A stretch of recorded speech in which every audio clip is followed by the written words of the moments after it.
China is collapsing.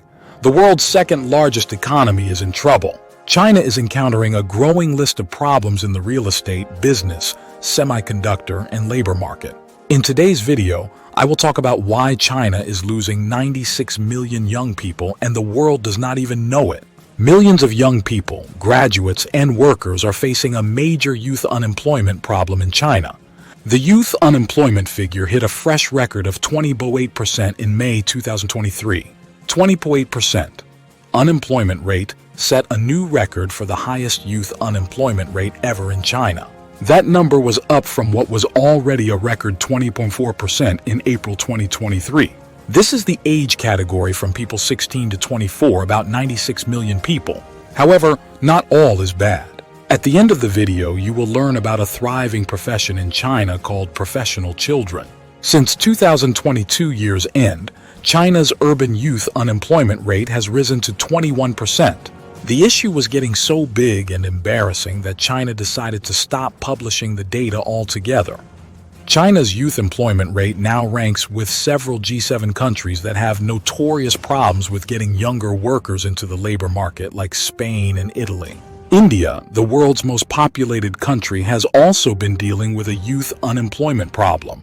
But China has prided itself on putting its hundreds of millions of younger, well-educated citizens to work. How did China start to lose millions of young people? Experts point to several reasons for the slow pace of hiring for recent graduates in China's youth. Labor market transformation could have impacted the recent youth unemployment rate in China. The way the Chinese government has been regulating some of the sectors, including the high-tech sector, could have really serious impacts on the employment situation. Another reason is that there are not just enough jobs that require a college degree. This has caused an imbalance in supply and demand. In addition, the pandemic has caused the entire economic slowdown. So what's happening in China? Why are millions of young workers losing hope? Because of the overall economic slowdown, businesses don't want to hire as many people, especially young people, because they have to train them. Training employees can get really expensive, especially for small businesses. Plus, companies don't know if young employees will stay around. Most importantly, due to uncertainties, businesses are not even sure how long they could continue doing business in China. China's economy, along with other world's economies, is struggling to find growth. A lot of Chinese wealth is tied to real estate. As the housing sector grew in the late 20th and early 21st centuries, Chinese homeowners saw a big increase in their net worth. However, this got reversed during China's zero-COVID policy. Investment in real estate began to plummet from 8.3% year-over-year growth in 2018 to a sharp decline of 8.4% in 2022. Beijing's policies have forced property developers like Evergrande and Country Garden to default on their debts and eventually filed for bankruptcy. Evergrande's stock price has gone down significantly. Its stock began trading again on August 28th after a 17-month halt. However, the stock plummeted 78% in a day. Consumer confidence has been declining since the beginning of the year 2023 because people have realized that the post-pandemic recovery isn't as strong as many of them had hoped for. One area of weakness is the service sector. According to China's National Bureau of Statistics, the service industry has tapered off in the last 6 months compared to a year ago. Even imports and exports to and from the country are down in most sectors, including a 23% drop in exports to the United States and a 21% drop in exports to the European Union in July compared to last year. Imports of crude oil dropped 21% in July from a year ago in China. Year-to-date, imports have fallen 7.6% from last year. Some of the problems in China may be deflationary. Even though China is experiencing deflation due to fallen economic activities, consumers aren't really spending, which has caused more deflation. Chinese consumers aren't spending in China, and they're not spending abroad either. As a result of pressures on the economy and limited spending, the Chinese government decided to cut interest rates in a very different move than the rest of the developed world. The Chinese government really wanted to contain any of the market volatility, especially during the economic downturn. Since the beginning of this year, there has been a lot of speculation in the market over any big change in the macroeconomic data, because the government is so worried that there might be too much attention for certain types of data. They do not wish to disclose too much of it. And as a result, there is more speculation and more fear in the market. So it's becoming a self-fulfilling prophecy. A lot of the young people's parents lived through China's big economic boom in the last couple of decades. So a lot of the parents have made a lot of money. So even if their children are not employed or fully employed, they might still be living very comfortable lives just because of how affluent their families have become. This also contributes to thinking, hey, I can just take some time off and lie flat. That is leading some to call younger demographic groups professional children. One study conducted by a Yale University researcher determined just how much household wealth increased between 2010 and 2012. The data showed that China's housing assets grew 51% in value between those 2 years. Moreover, the housing market in China skyrocketed in the last 10 to 15 years. The value of properties in the first and second tier cities, especially first-tier cities, mostly in Shanghai, went 6 to 10-fold. That's how Chinese young people's parents' generations are sitting on real estate wealth. China's overall urban unemployment rate has remained relatively steady all year, hovering around 5.2%.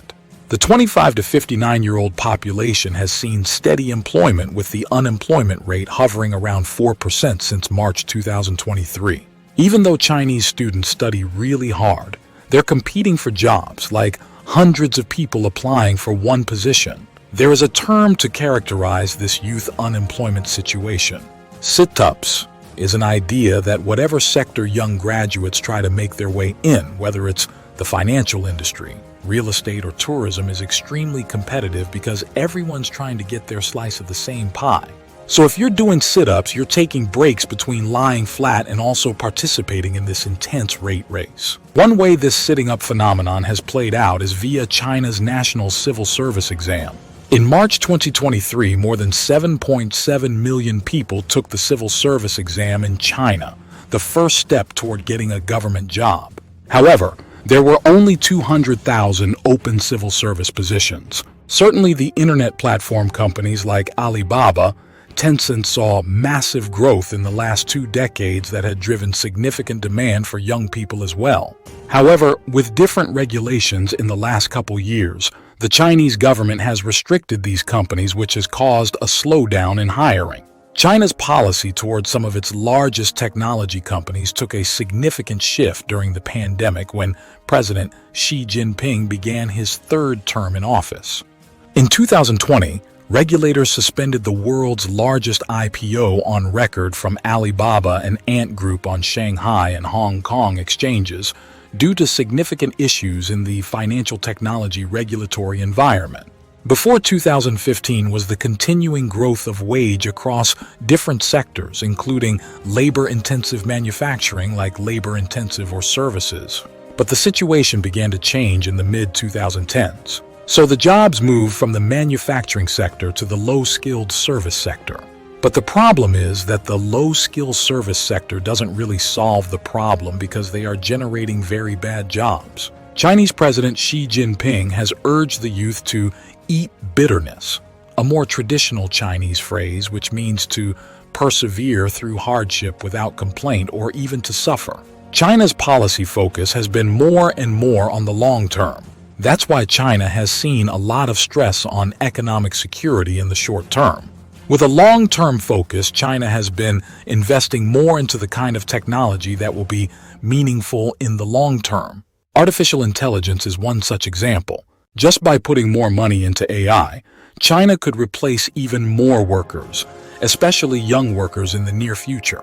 So AI is not necessarily good for job creation, although it's very important for China's long-term growth. Another challenge that China has is that a lot of foreign businesses are starting to invest more in other parts of Asia, Australia, South Korea, and Japan. If you look at China's import numbers and export numbers, all are negative. So China does really look like it is experiencing an economic malaise. This may be contributing to China's apparently increasing willingness to come to the table and engage in diplomatic exchanges with the United States. It may be an interesting time to wait and see how China is going to deploy capital and improve relationships with the United States and the rest of the world. Many young people used to graduate and go into real estate, internet technology companies, coding jobs, and even government positions. Those are really not necessarily where the future of China is going to be heavily focused on.